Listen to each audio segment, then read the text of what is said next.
Hey everybody, Scott here for the Digital Guitar Playground, formerly G-System Videos or the Helix channel. I've been all over the place. For you G-System Videos viewers, I made videos for the G-System from 2011.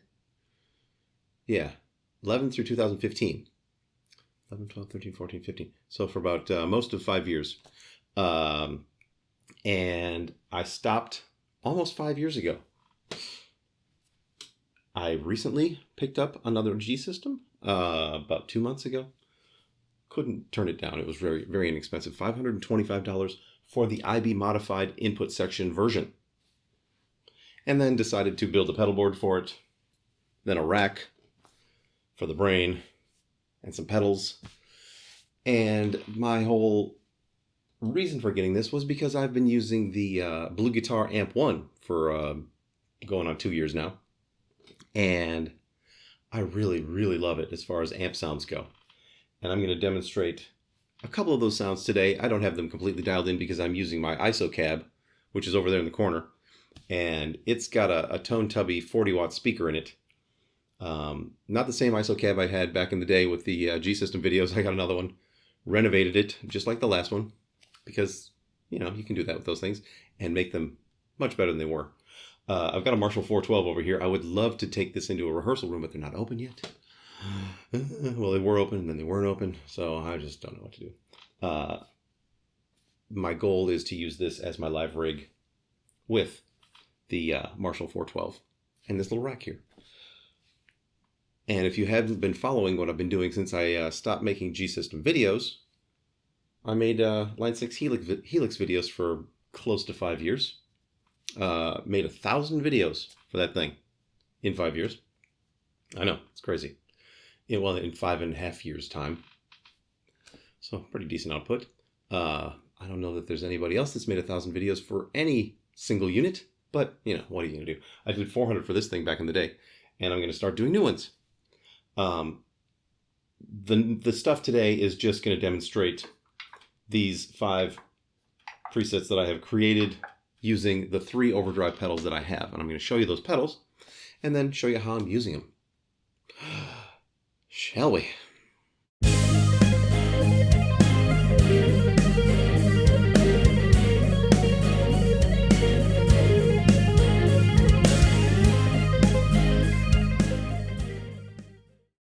All right, here we are over at the new rack. It is a Gator 4-space soft rack. And this flap just goes up and you just pull this thing out and, you know, blah, blah, blah. I've got a Furman M8X squared power conditioner in there. Just need a basic one. Right? That's what I needed or wanted. The pedals. Back to a spark booster because I love a spark booster. And these are fun. The new radial 9-volt overdrives. And those of you who were into my G-System videos know how much I love the radial pedals, especially the Hot British and the PlexiTube, which are basically the same pedal. One was a double version of the other. But yeah, love that. So they've come out with new 9-volt versions that work on the power from the G-System, which is a great improvement in, you know, all of this because it can all fit in the rack now. So they've got the Regency over here. That's for low gain. And I have the boost on both of the pedals that have the boost built in. I find that I just like the sound better. And I can keep the overdrives on the lower settings that way. And, you know, keep it just sounding the way I want. And, you know, I want a mild crunch out of this one, a medium crunch, and then heavy overdrive on this one. Or as heavy as I like to get anyway. So the Regency is right here with the boost on. Then we have the Texas Pro over here. And then the new Hot British 9-volt. And I'm loving it. It is incredible. It sounds just like the old Hot British. So, you know, hard to complain. The Spark Booster is handling all of the lead stuff. So it's in loop 4. And then I press switch number 5, which is where I keep my boost. So I'm not using the boost on the G-System because, you know, it's an attenuator, basically, and I don't want to attenuate my sound. So I like an external boost. I like to get a little bit of extra gain on it, some EQing options, and then as much volume as I want. So there's that. Let's go around to the back, see what's up back there. So what's going on in the back here is this is where the BluGuitar Amp 1 lives. Now you can see how everything is wired. I'm trying to get my light up in here. And I'm using the, some George L's cables and then some other, I can't remember what they're called, but they're flat. They're very cool. The MIDI is controlled using the little MIDI cable right here. This guy. From the G system to that, and it has a 1/4" input, and it's a MIDI. It somehow does MIDI that way. BluGuitar is an amazing feat of engineering in many regards, and that's just one of them. It's 100 watts. It's got separate 8 ohm and 16 ohm outputs. It's got an effects loop that you can set to serial or parallel, although I have only set it on the serial ever because the parallel sounds weird. It's got a built-in noise gate, which I set to soft all the time. It's always on. And then it's got built-in reverb that I just don't use. Now, on these sounds, I'm using the classic crunch channel, which is basically like a vintage Marshall. It's based on Thomas Blug's old late 60s, early 70s Plexi. I'm not sure what year it is. But it weighs 2.75 pounds, sounds killer, gets amazing feedback, incredible tone. I mean, come on, there's my whole amp rig right there in that rack. All I need to bring is my G System floorboard and a speaker cabinet. So, good times. Would you like to hear some sounds? No, one more thing. The sounds, I've got 5 presets, all of them starting with the mildest crunch that I have, and that's using the BluGuitar's classic channel. It has 4 channels actually: clean, vintage, classic, and modern. The modern is kind of heavy metal. I don't really like it. The classic sounds incredible. I love it. The vintage sounds very vintage. It sounds old school, 60s Plexi. And then the clean is just clean, but I prefer to use the classic and then just roll the gain way down. So I'm starting with a sound that's mildly broken up already and then just building upon that. So I'm getting 5 different levels of overdrive just from these 3 overdrive pedals and then the BluGuitar itself. Number 2 uses the BluGuitar's boost. So you'll notice that the second one is fatter and has, it's just got more stuff happening. It's just a bigger sound.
There you go, everybody. The first new G System video in, it's pretty close to 5 years. Yeah, because what I did was I stopped using the G system. I used the Kemper for a while. I did some really fun Kemper stuff. Did a little bit of consulting with Jimmy Buffett's guys on the use of the G system with Pete Mayer, his rig. And then that's how I was hip to the Kemper by Doug Breidenbach, the guitar tech for Jimmy Buffett at the time. And I was blown away by the Kemper. I really loved it, but it was a little too expensive for me. And I didn't think that enough guys in cover bands were going to be using it. And I was right about that because they aren't. It's, it's just too pricey. And then the floor unit came out a year ago, 2 years ago, I think, a year and a half ago at the NAMM show. And I know Glenn DeLon is using the Kemper floor for all of his stuff now and loving it. And he's using it the way that I think I would love to use it as well, with a pair of amps running into the effects return. So he's using the power section of the amps to drive it instead of an FR, because you just can't get the same kind of dynamics. You can't get, feedback on stage when you want it. And that's why I love the Amp 1, because with my Marshall on stage, I just turn a little bit, I can get feedback all day long. It's just like a real amp. Other things I've done, for those of you that don't know, I was also diagnosed with an incurable form of lymphoma back in 2015 in the fall. Had surgery and have recently had some new symptoms that are keeping me from doing videos every day. I'm doing Monday, Wednesday, Friday videos these days because I don't have the energy all the time to do 5 videos a week now. I'm not currently doing chemo or radiation. My symptoms are mild enough for me not to need that at this time, but I can feel it's kind of coming. Anyway, and then I also became the guitar tech / stage manager / bass tech for Y&T a couple years ago. I've done 3 tours with them. Love it. I brought the Amp 1 on the last tour and had John Nyman and Dave Menichetti try it out through their 4x12s, and they liked it. They didn't love it, but that's in part on me because I had it set in half power mode, in low input mode. I didn't really have them getting the full on balls out. And John even commented, he's like, this doesn't feel like a 100 watt amp, even though it is a 100 watt amp. And it's because I had it set in a screwy way, the way that I would use it with my rig at the time. Not now. Now I'm using it in full 100 watt mode, but it's like, I don't know what I was thinking. But, we were contemplating having an Amp 1 as backups. But, so it's not there yet for them. But, that's fine. They don't need to improve their tone. Their sounds on stage are incredible. So there's that. That's what I've been up to. What have you guys been doing? As the new administrator of the Facebook group here, Baz left me in charge.